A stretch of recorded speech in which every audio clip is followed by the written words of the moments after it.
Ross. Hello. Hi, everyone. Welcome to Behind the Lens, our weekly studio visit session at the Museum of Contemporary Photography at Columbia College, Chicago. Just to welcome everyone in case this is your first time joining us. My name is Kristen Taylor, and I'm the Curator of Academic Programs and Collections at the MoCP. And we're doing this series every week with a different artist. And every Wednesday, we're also doing another session called Photos at Zoom, where we take people through works in the museum's permanent collection and talk about certain themes from the collection and topics in photography. So we encourage you all to come to those sessions as well. And if you've any of the previous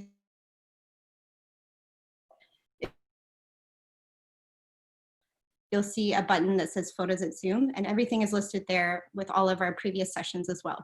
So last week we talked about constructed and staged images, and we talked about Ross's work. Ross is part of our Columbia College family. He is the chair of the photography department, but he's also a very active artist, and his work is collected at the museum and also at the Nelson Atkins Museum of Art in Kansas City, the Henry Art Gallery in Seattle, the Tacoma Art Museum, the Hyde Park Art Center, among many others. And his work has always been in this constructed nature, meaning that he sets up everything to be photographed and then I think destroys it after he photographs. So I'm excited to hear more about your process, but I'll just hand it over to you. And if anyone has any questions, we're now in a webinar format. So if you have a question, post it to the Q&A option that you see at the bottom of your screen. And I'll be monitoring those questions and periodically jumping in to ask Ross your questions live. There's also a chat option, but please try to use the Q&A if you can. Okay, so I'll hand it over to you, Ross, okay? Great. Thanks very much, Kristen, and thanks to everybody who's out there watching this right now. It's a little surreal to be doing this virtually. I'm staring at a little green light on my computer right now as opposed to looking at a person. So yeah, this will be fun. I'm looking forward to it. I've watched a few of these that have already happened, and this morning I was watching I think it might have been the first one, Mark Kletz, and he started by giving a tour of his studio. So I think I'll start doing with the same thing, although my studio looks quite a bit different than his. My studio is here. And it's in the basement of my house. And it's actually a studio in 3 parts. So we'll kind of start down here, and then I'll show you a couple of pictures of the other part studio as I sort of try to take over the entire house to the objection of my wife and kid. So here we are. It's like I said, it's my basement, and I have this rigged up on a little cart here. So we'll kind of start back here. Just lots of supplies, and my work is very sculptural in that I build everything that I photograph. So this particular space is really sort of a dual purpose space, both for building and for photographing. Light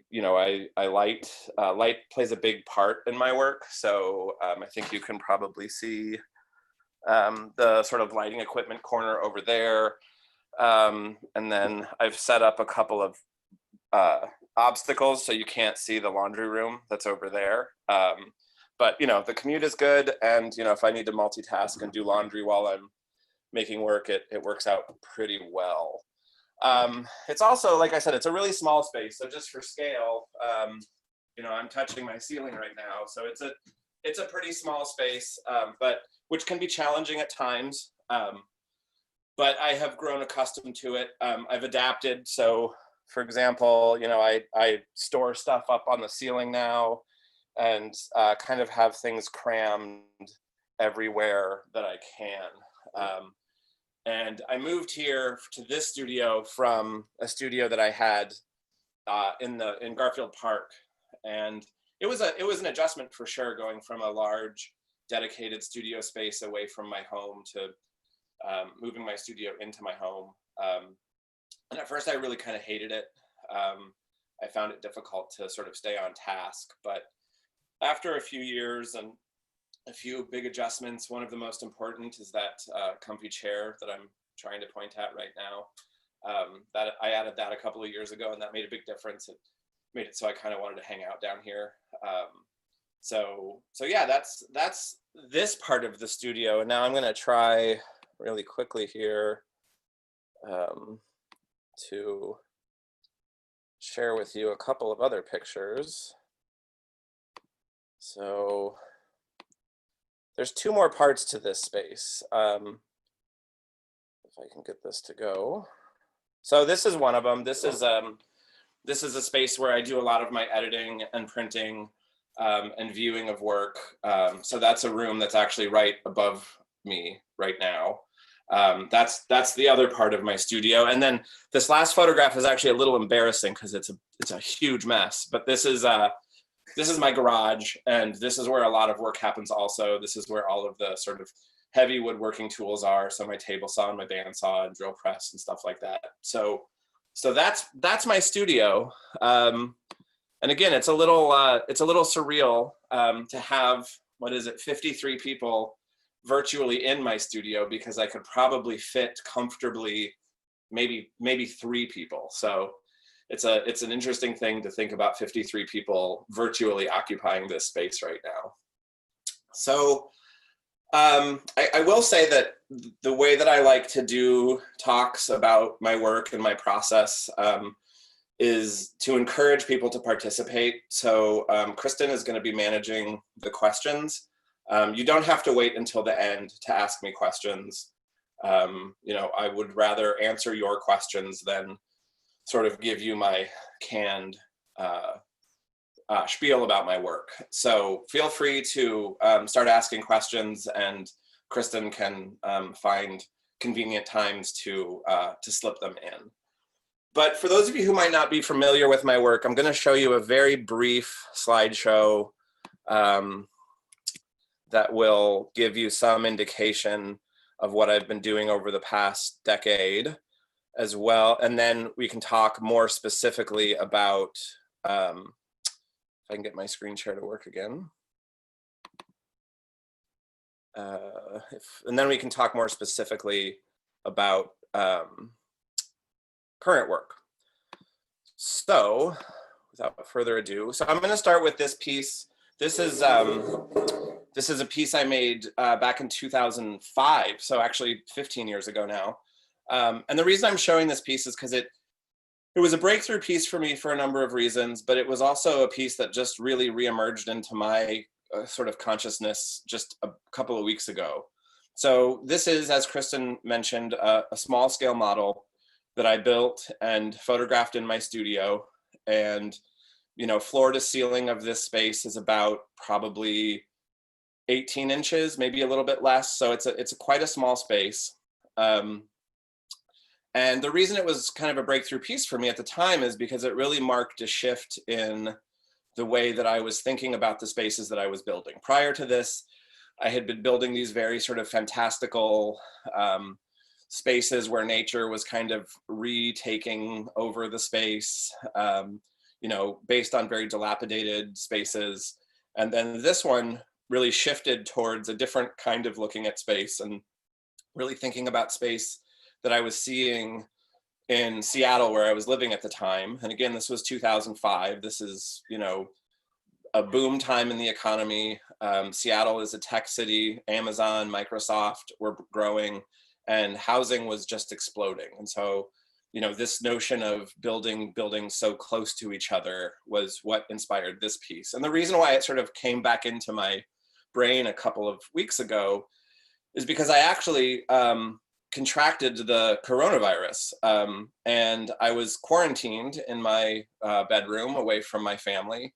And this piece was actually partially inspired by a Bill Viola piece called Reasons for Knocking at an Empty House, where he isolated himself in one room for a period of time and sort of documented that experience. And so as I was sort of going through this process of like hearing and being able to sort of shout at my family, but not be able to see them or touch them, this piece really became something that I started thinking about again. And it was kind of an interesting thing to sort of come back to something that I had made 15 years ago that felt relevant again today. This is a piece that followed shortly thereafter.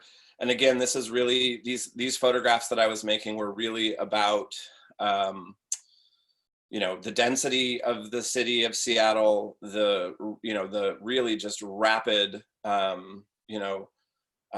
building that was going on, and the condos that were being built. In my neighborhood at the time, there was a couple of single family houses, very small, very cute little houses on very small, cute little lots. And a developer bought them both and tore them down and built these really, it is really huge sort of condo complex on this plot that had just these two really cute single family houses on it. And it was really sort of striking to me how quickly and significantly that parcel of land transformed from one thing into another.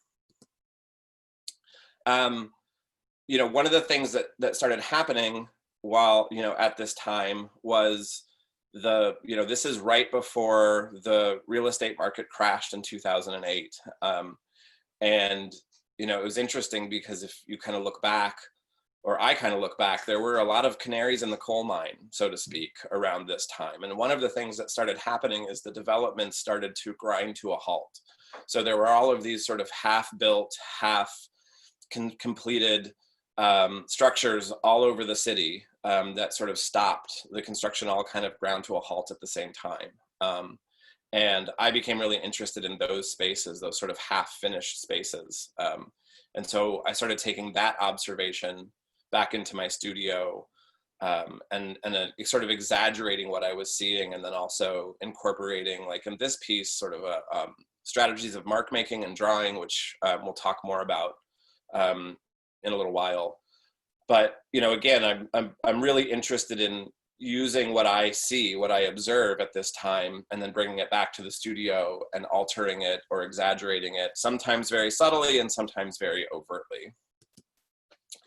So after the sort of real estate crash in 2008, my family moved. We moved from Seattle to Southern California, and we lived in an area of Southern California called the Inland Empire, which is sort of very suburban part of Southern California that was, at one point touted as sort of the place that you could escape LA to, right? So if you wanted to buy a house, you could buy a house in the Inland Empire and then commute to LA.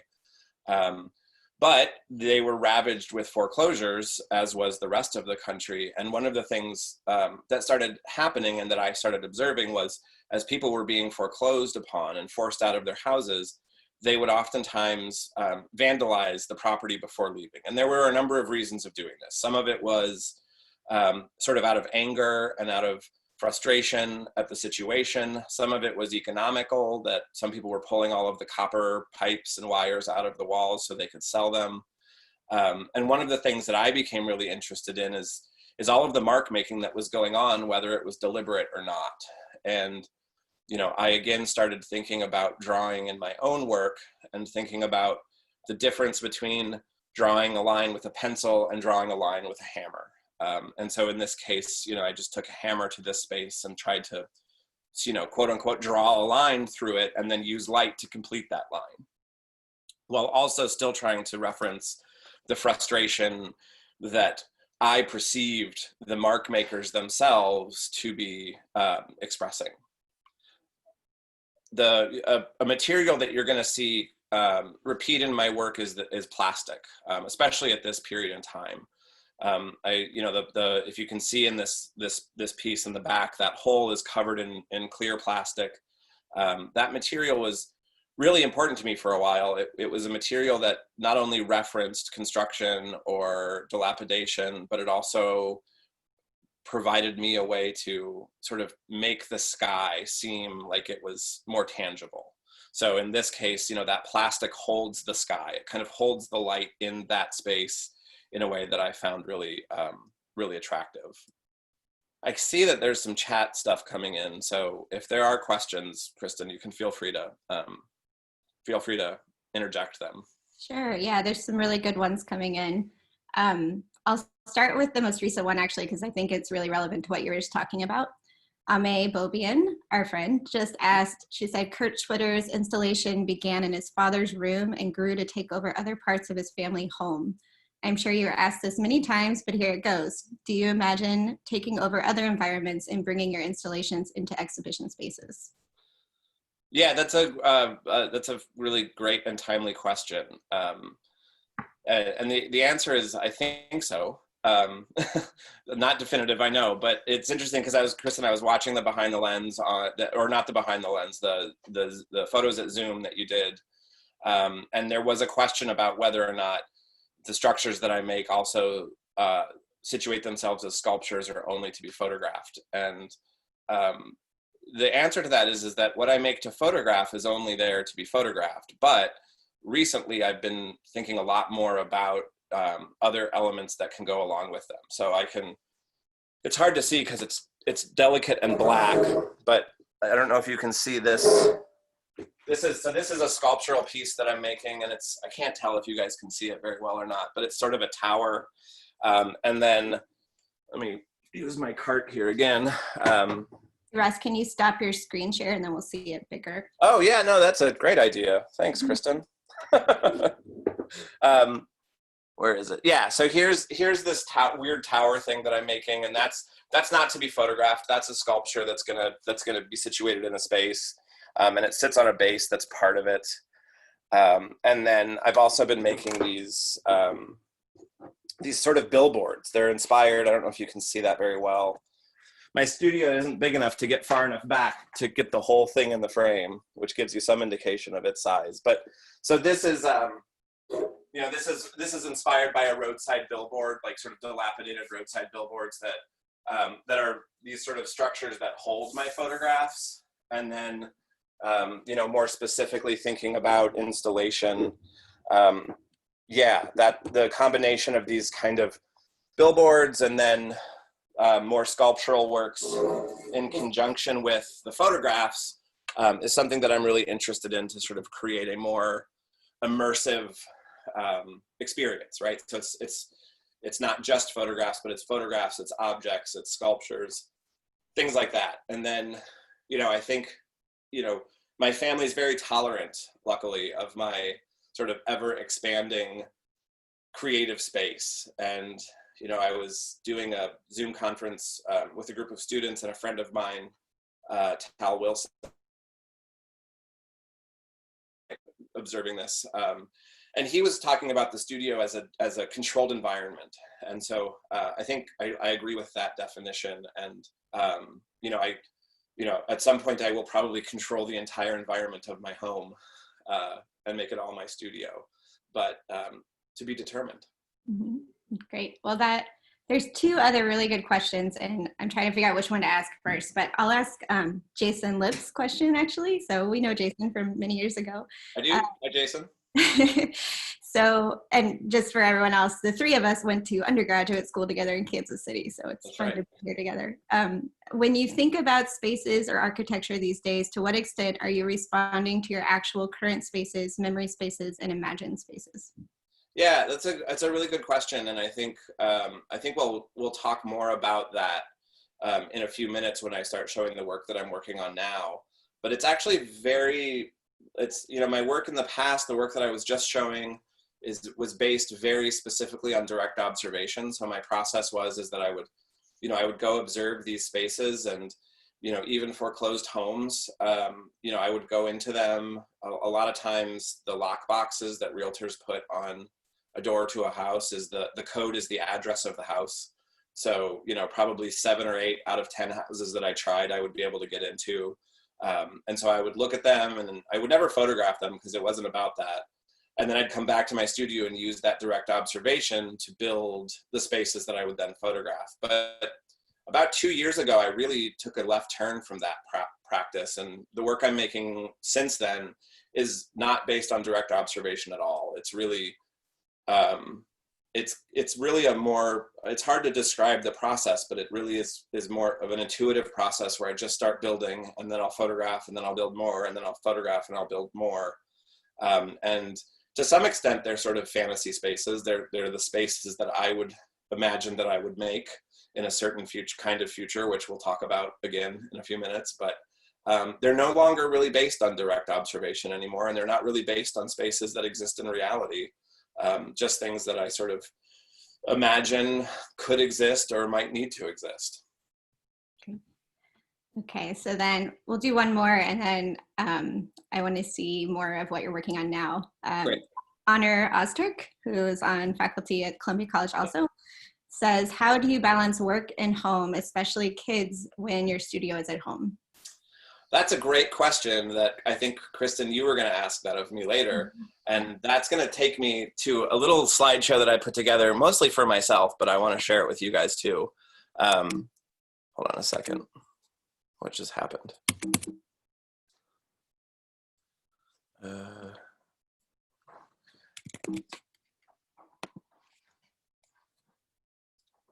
I just lost my control of my screen. Kristen, do you see my images or do you see me? I just see you. All right. I don't know. Oh, here we go. All right. Sorry about that. My computer is so Honor. So just, I put this together because Kristen and I were talking about this the other day, and working at home it has its challenges and it has its rewards. And so this is my old studio. This is the studio I had before I moved my studio home, and this was in Garfield Park. And that's my son, Charlie. He must be about 2 in this picture, maybe a little bit older than 2. And this day, when I brought him to the studio with me because his mom was doing something else, at this age, I realized I didn't get anything done this day. Like there's too many dangerous things and too many cool things for a 2-year-old to be able to occupy himself while I was building. So we just kind of played that day. But as he's gotten older and as the studio moved home, we've figured out ways for him to participate, either making his own work or helping me with mine. And it's actually been a really fun sort of process to work with him or work next to him. And I didn't think that was going to be true, but it is. And it's so at times it's challenging, if I'm down in the studio and, he needs something or Cynthia needs something or the dog needs something, but mostly it's just been really rewarding to sort of get to spend, and even though his face isn't in this photograph, it's one of my favorites because it's the way his feet and his hands are positioned is very much him. But it's very rewarding to sort of be able to have him participate in the process to some extent. And, as I'm building a construction like this one that you see, it used to be that he would come down sometimes and he would start fiddling around with it or adding things or subtracting. And he would say things like, Dada, you should do this. But at one point, and it was this point right here, which is why I made this photograph, is he's setting up that little ladder. He said, hey, Dada, we should do this. And I thought that was a really interesting switch for him to go from, recognizing me as the sole author to him realizing that by placing something into the space, he took some authorship as well. And so that moment where he went from you should do this to we should do this was a really fun moment for me. So Kristen, are there more questions or should I kind of move on to talk about more art? I think let's move on and then we can do more questions soon. Great. So let me get back to my screen share. I don't know why my computer's, there we go.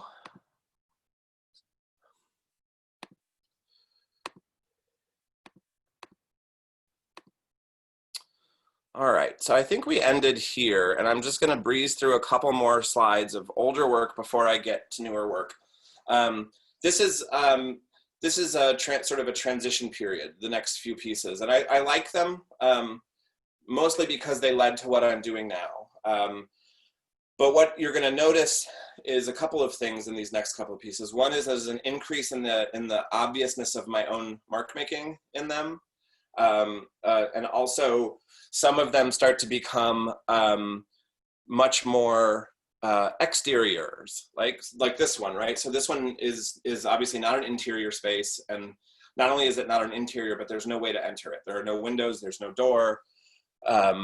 It's a sort of standalone structure. Same with this one. And again, this work to me, I really enjoyed making it. I find a lot of value in it. I enjoy the photographs, but I think the most important thing about these few images that I just showed is how they transitioned me to what I'm doing now. And what I'm doing now, and I'm going to start here, this was from about 2 years ago, really for me feels like the first time that I have sort of successfully figured out how to incorporate drawing, mark making, painting, whatever term you want to use there, into my photographs in a way that felt right, that felt like the drawings and marks belonged in the photograph or were part of the photograph as opposed to some sort of intervention. So the title of this work, of everything you're going to see from here on out, is called "The Future Isn't What It Used to Be." And you know, this has been something I've been working on for a couple of years, and so it's been really interesting me to reconsider this title and this work in an age of pandemic and quarantine and isolation, and you know, the sort of potential, thinking about the potential of a future that is far more uncertain than it ever has been for me.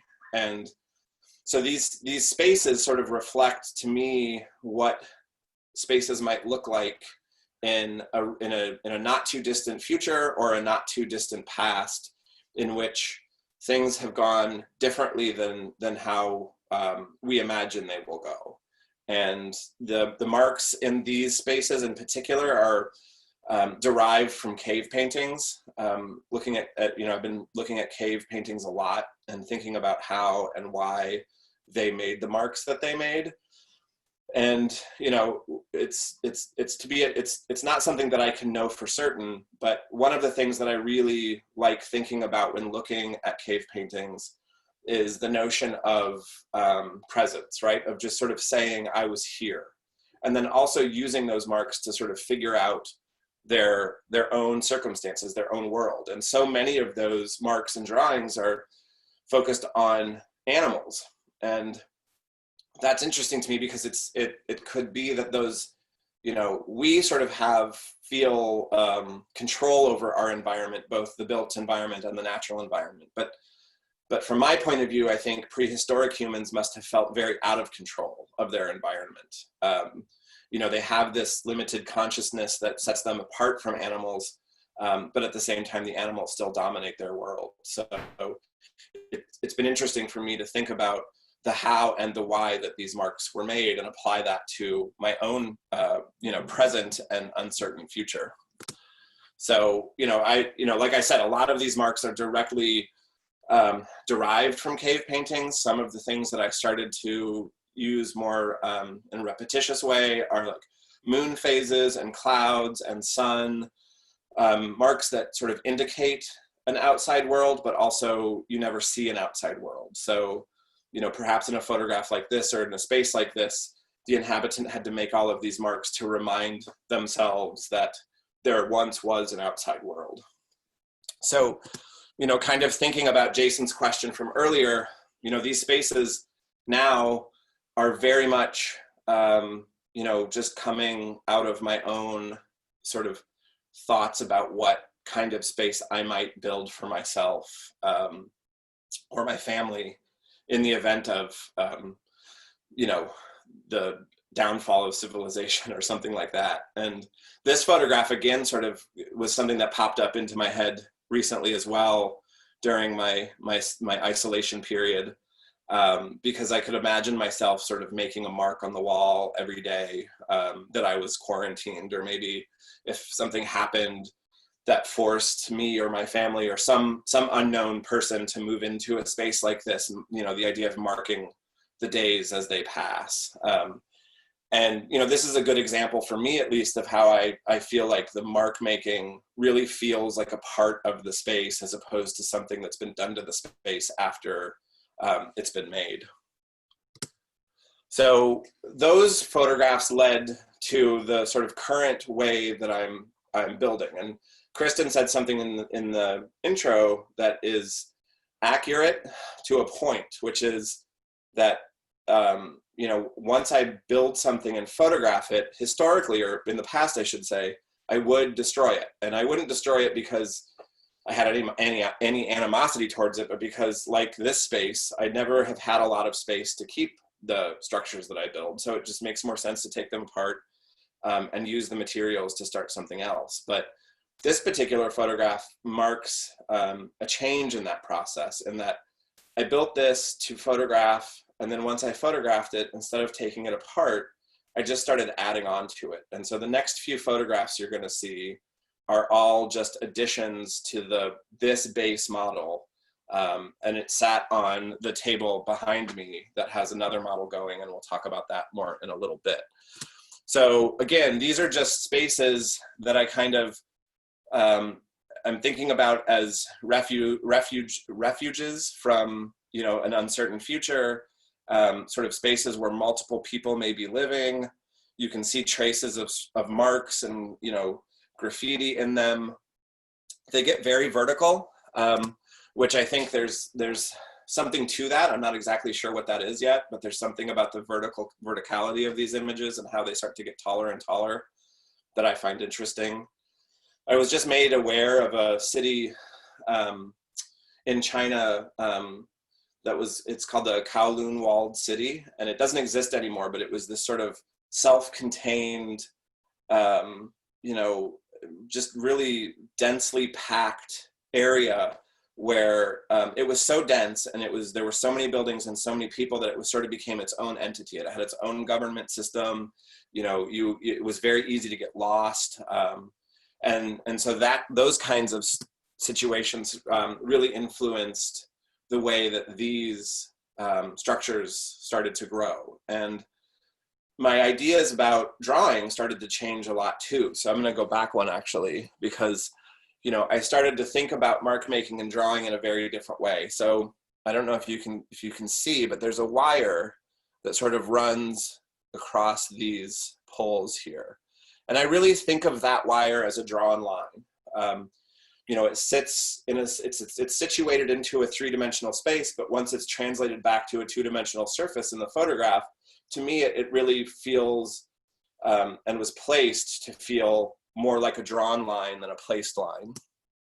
These vertical sort of pillars in this one, the way that I've lit this photograph to make them sort of glow, again, I'm thinking about these vertical pieces, these pillars, more as a drawn line, a repetitive drawn line than a structural form. So it's been a really sort of satisfying process for me to use these sort of sculptural, structural models, not only to represent space, but to also talk about, you know, drawing and lines and perspective and things like that. So that's been, like I said, it's been something that I've felt really quite happy with over the last couple of years.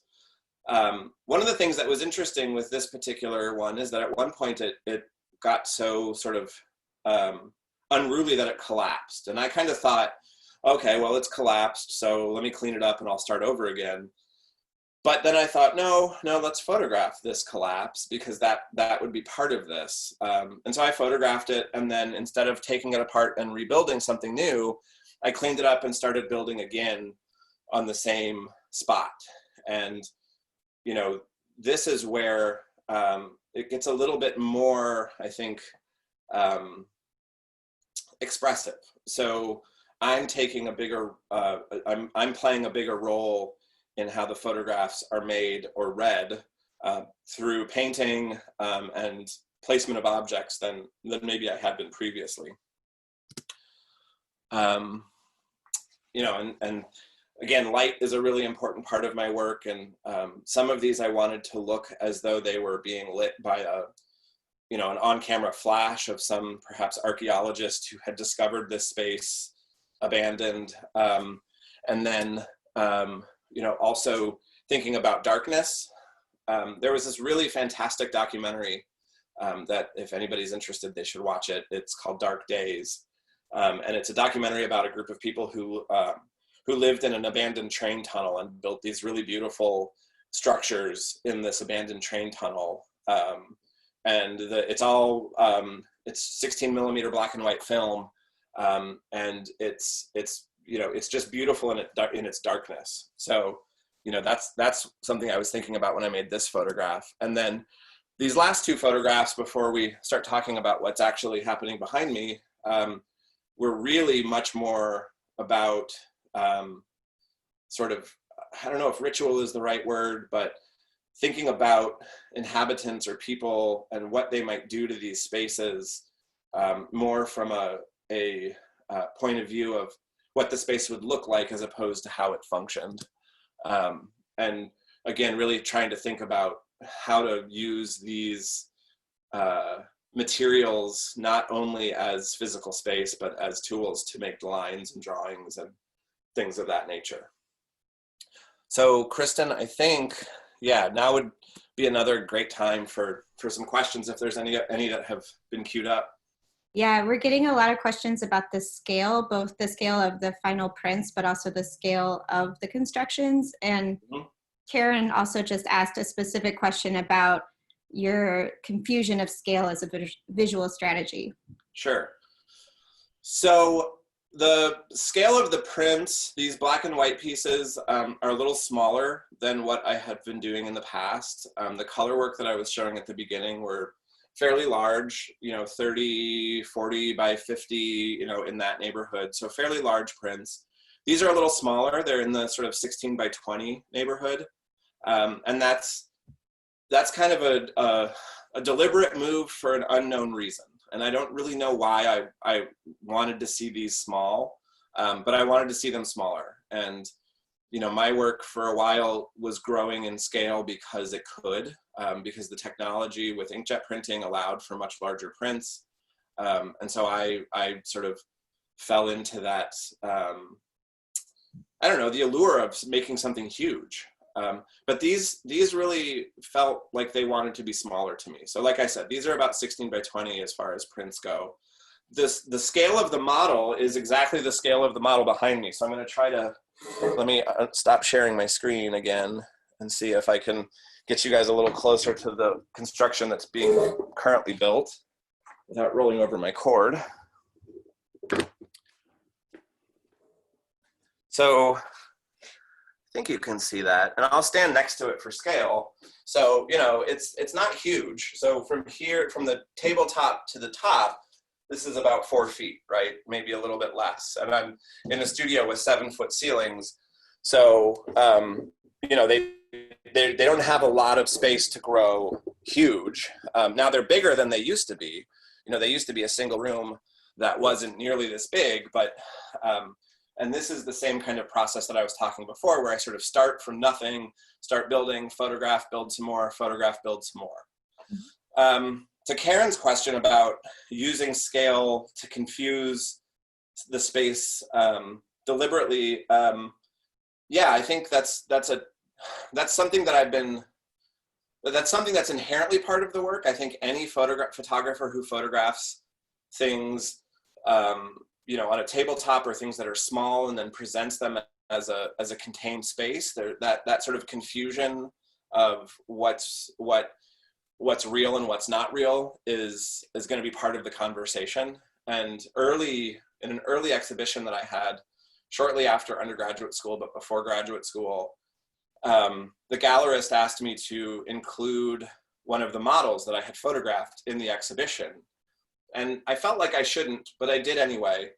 And it was a really unpleasant experience for me, because what happened was that people would kind of look at the photographs and either kind of engage with them or not.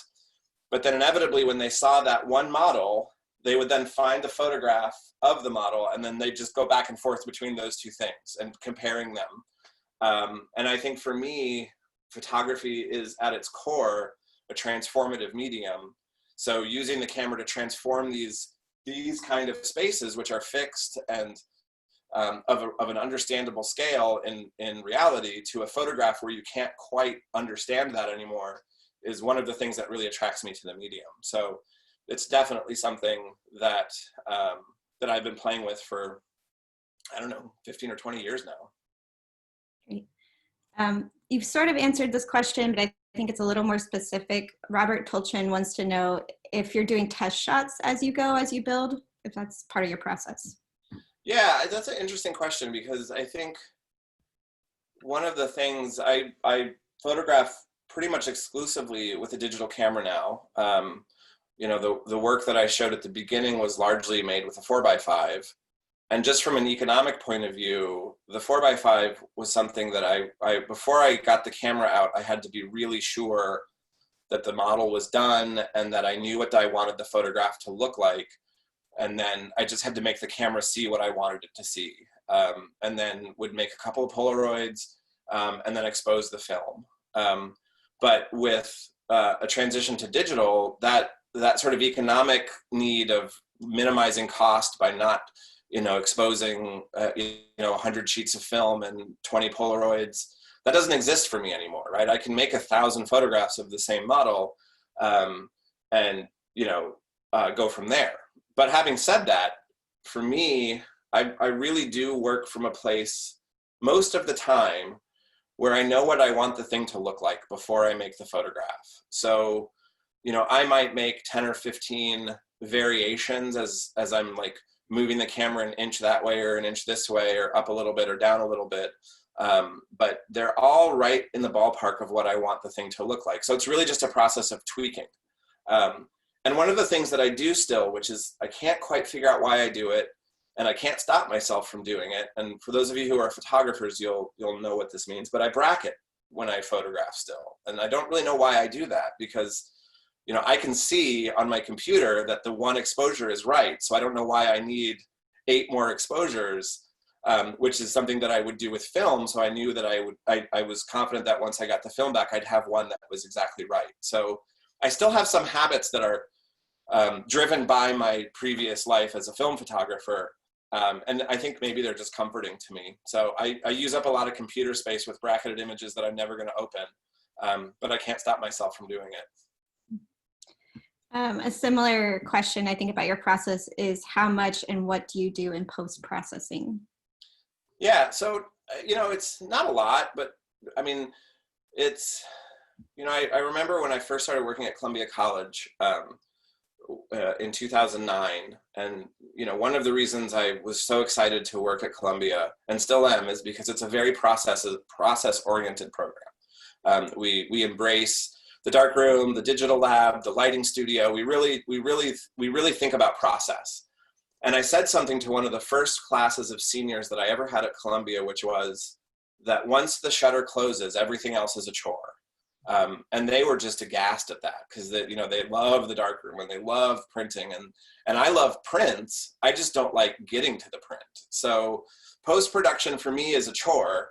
And the closer I can get in camera, the better. But I have no reservations about post-production. I just try to minimize it because I don't like it. But I believe that at its core, photography is a transformative tool. So whether I'm transforming something by putting a rectangle around it and transferring it from 3 dimensions to 2 dimensions, or taking something into Photoshop and compositing it, or adjusting contrast, or removing something or adding something, it's the same notion of transformation for me. So I don't have anything against post-production. I just don't really enjoy it. So I try to get as much as I can in the camera. Great. Michael Price wants to know if there's any significance in your mind to the material that you use or select other than it's predominantly linear. Yeah, that's an interesting question. And yeah, so there's a little story behind that, and that's when my family and I bought this house. The previous owners had both passed away, which is why the house was for sale. They were elderly; it wasn't tragic, and they were hoarders. And so the house itself had been cleared out, but there was still all sorts of evidence of their hoarding. They were also smokers, so like, you could see where the pictures had been on the wall because of all the smoke and tar over the years. There were a few things that they had left behind. So in the basement where I am right now, there were like a dozen stereo cabinets. Like, my house is tiny. I'm not quite sure what they were doing with a dozen stereo cabinets, but the garage was full, especially the rafters, of just every single piece of building material that they had ever touched, I think, and ever removed from the house or added to the house. And for years, I looked at that material just sort of as a nuisance. And I kept thinking to myself, well, someday I'll hire somebody to come and take it all away. And then, I don't know why, but one day, and I'm gonna grab something here. I was looking in the rafters for some reason. I was just kind of looking up, and I came across a piece of wood that was this color, and it's hard to say. It's this really beautiful green. It's very clearly lead paint, so it's, you know, not super healthy. But there was something about that green board that stood out to me, and so everything from the black and white work that you've seen are materials that came out of the garage, right? So they're the materials that are from this house and the history of this house. And I don't limit myself just to those materials, but I have, because of that sort of discovery, really gravitated towards materials that are repurposed, that have a patina to them. So now when I need materials, I go, there's in Evanston, there's a, it's like a builder's not a builder's warehouse.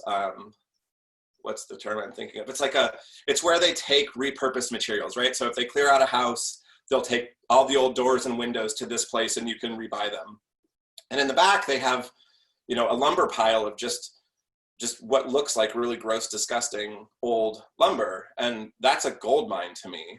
And I, you know, that's where I go to get materials now. And then a graduate student, I think just yesterday or the day before, posted a picture of his basement, and there was this big pile of wood in it, and he was sort of saying something about how he needed to move the wood to find a floor drain, and I was like, I'll come and get it. So yeah, I'm really looking at this point for material that has a history and that has a patina and that has been has been around the block, so to speak.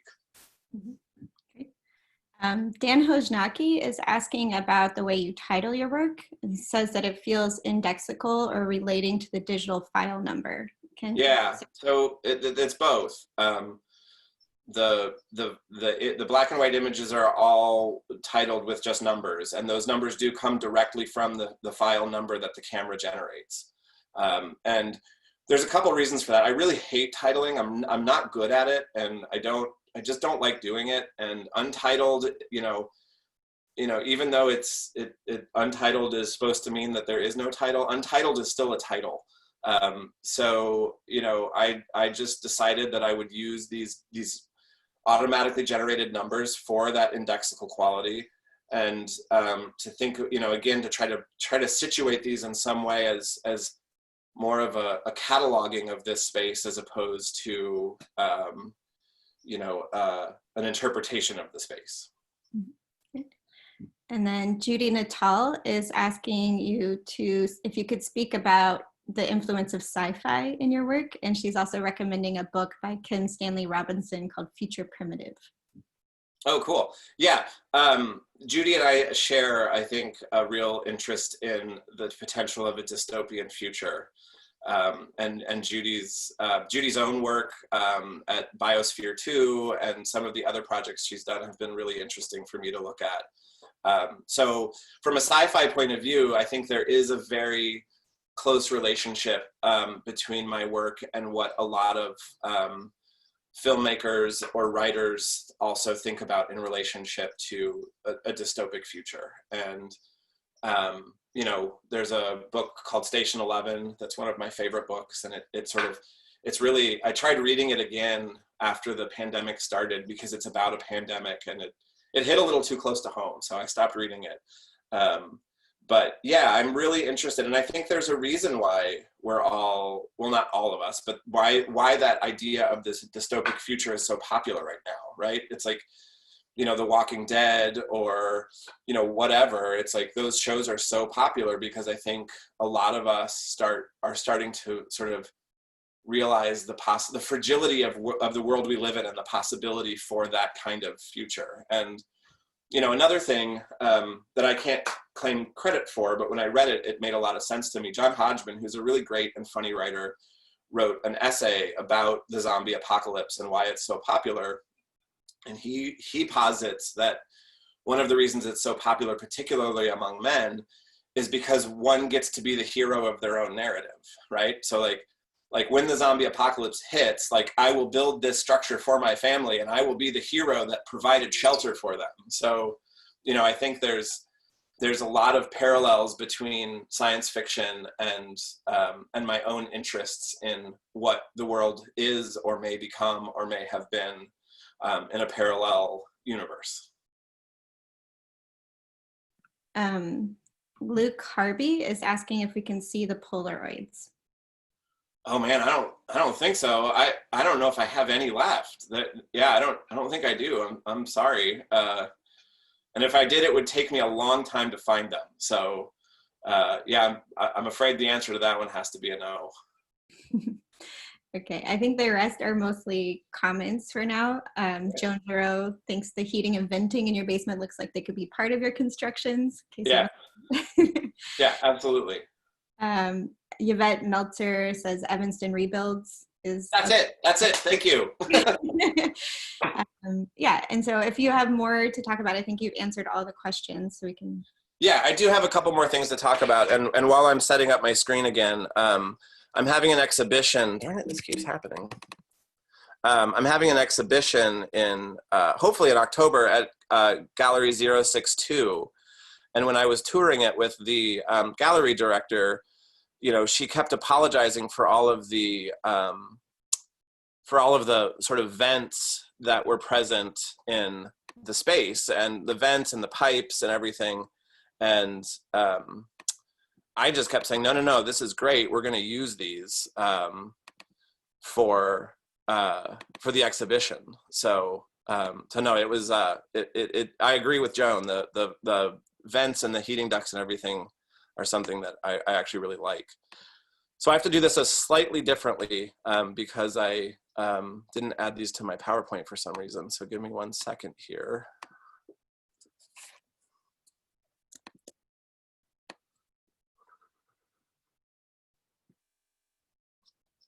All right. So the last thing that I have to show everybody is, let's see.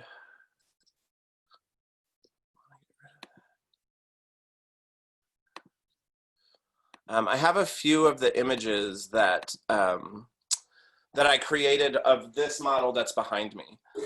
So after I show you these, I can go back to, you know, pull my cart a little bit closer to the model so you can see. But I just wanted to show these because they illustrate the iterative process a little bit. So this is an earlier photograph I made of this model that's behind me. And then, you know, after I was happy with that photograph, that I made some changes and made this photograph. And then again, further changes to make this photograph. And my only real criteria is, as I'm doing this, is that I don't want the photographs to seem like they're the same photograph over and over again. That's not the same as repetition, I don't think, because I'm okay with them feeling repetitive because there's a lot of repeated elements in them.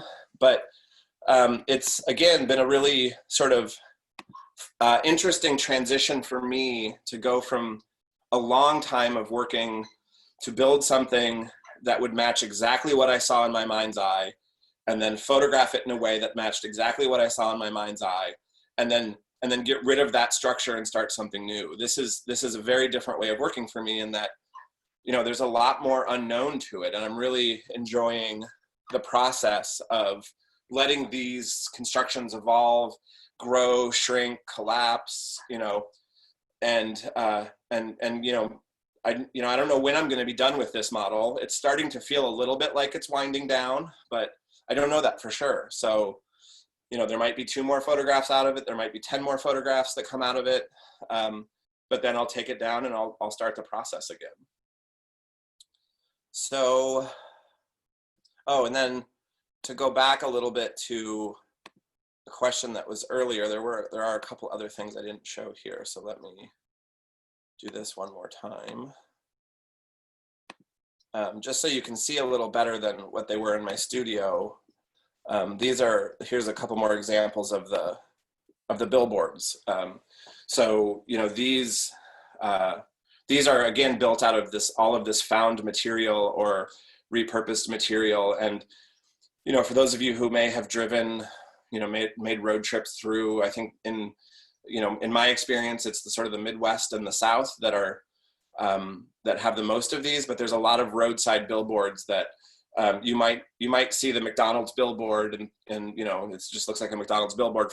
But from behind, it's this really beautiful, you know, dilapidated wooden structure that holds it up. So, you know, I've been making these large scale pieces that reference billboards that are designed to hold my photographs. And so this is the exception to what I was saying before, that the prints themselves have gotten a little smaller. So the prints that go on a gallery wall are smaller, but then there's also these billboards that accompany them.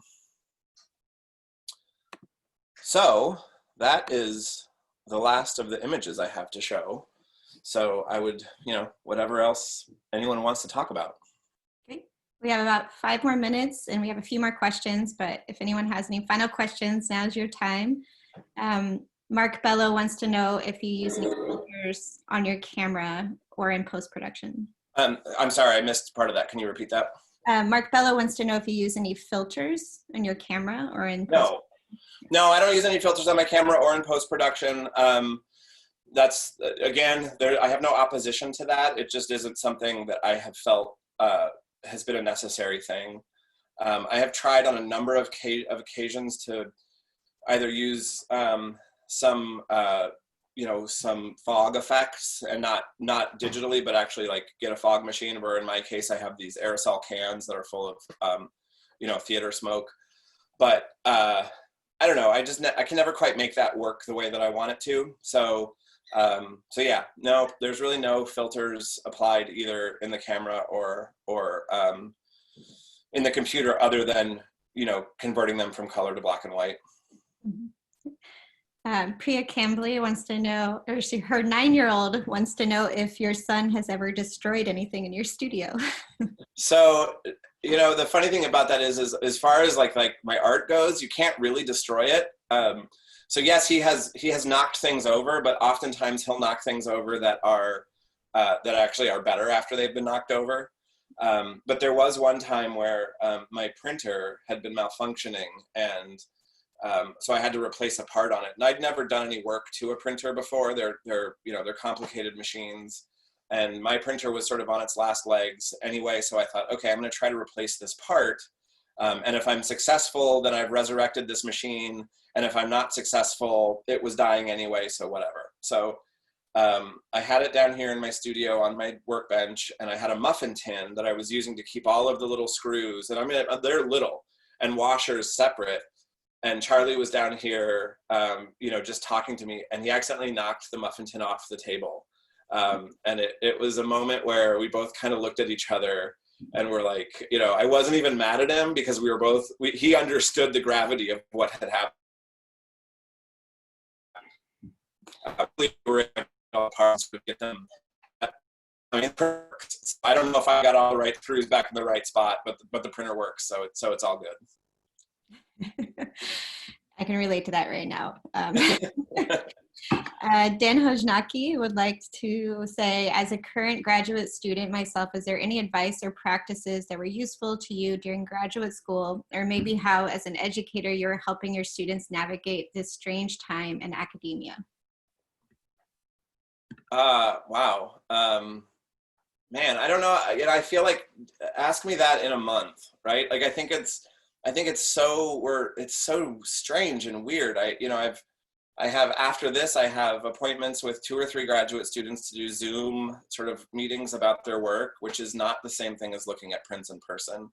I will say one of the things that I have found to be a really positive thing about all of this is things like what we're doing right now, right? Like, and one of the things I'm excited about when this is all, well, not over, but once we sort of get to the other side of this and then get to start figuring out what our world is going to look like, is that we can continue to do stuff like this, even if we're allowed to be back closer together in person, right? Like, I think, some of these that I've seen before, I've seen people from all over the country participating, and that's obviously not something that we've taken advantage of before. So I know I'm not answering your question. I'm just talking while I can hopefully think of a smart thing to say. But so I don't know, Dan, it's an interesting thing to think about. And I think, like I said, I think ask me in a month, because once the semester's over and we can all kind of reflect on what worked and what didn't work. And I can say personally, it's been really strange for me when think it was like March 16th, if I remember correctly, when it was the day that Columbia College announced that it was shutting down, and most colleges were shutting down, and this was all just getting started. This is sort of crass and selfish, especially considering that about a week later I got coronavirus. I was thinking in my head, it's like, man, I'm going to get so much art done. It's like, I'm just going to live in my basement and I'm going to just make. And I can't concentrate on anything. Like I've gotten less work done than I would have had this not happened and I was still working in the studio at most 1 or 2 days a week. So I don't really have anything smart or any good advice other than, I can't imagine that this isn't going to have some impact on everybody's work in some way or another. And I'm just getting to a point where I can start to sort of think about, this fictional future isn't what it used to be. And now applying that to sort of the reality that the future isn't what it used to be. So I guess just keep thinking about how this is impacting what you're doing and how you're doing it and what's going to happen when we get to the other side of it. Yeah, I'm glad that's where we can kind of end, because it is 1 o'clock, because you and I were talking before this started about the work that we do collaboratively at Columbia College and the lectures we do and how we'll now broadcast them so that people can watch them from anywhere. And it's sort of changed our models a little bit. So just a few announcements for anyone who's still here is that we are doing another studio visit next Friday with Priya Cambly, who was just asking the question about her 9-year-old's question. So that should be really fantastic for all of you. Hopefully can come back next Friday at noon. And then next Wednesday, so 2 days before that, we'll do a Photos at Zoom session on photographers who are making photography as social practice. So sort of social justice minded photography right now. And then keep an eye on the museum's website, because we'll keep posting. We'll be doing these every single week for as long as the museum is closed to the public. And then potentially after we even reopen, we'll see how it goes. But if people do want to stay on for any more questions, I just see one more that we didn't answer. If you have a minute to answer it. Yeah, no, I'm good. I'd love to answer more questions. Okay. So keep them coming if anyone has any more questions. But Joan Giroux wants to know what are the prints laminated to on your billboards? So the one that I have in my studio here, this is the only print that I have. That the others that I showed you were lies. I composited them onto the structures. But this is vinyl. So this is actually the material that billboards are printed on, and then it's just stretched over a piece of plywood. And I haven't decided for my exhibition in the fall if this is how I'm going to do it, but I think it probably is, because there's something I really like about the material mimicking the material on the actual billboards that I'm referencing. So so stay tuned, but right now they're printed on vinyl and stretched over plywood. Great. I think that's all. Everyone else is just saying thank you, and thank you all for joining us, and thank you so much, Ross. This has been really great, and I'm so excited to see how your work goes in the future, since you're kind of living in this uncertain future yourself now. So right. No, this has been great, and I think thanks to everybody for coming. And like I said before, it's really a trip for me to think about, like 50, I think at one point there were 56 or 57 people. So yeah. I don't think we could actually fit 57 people into this space. So yeah.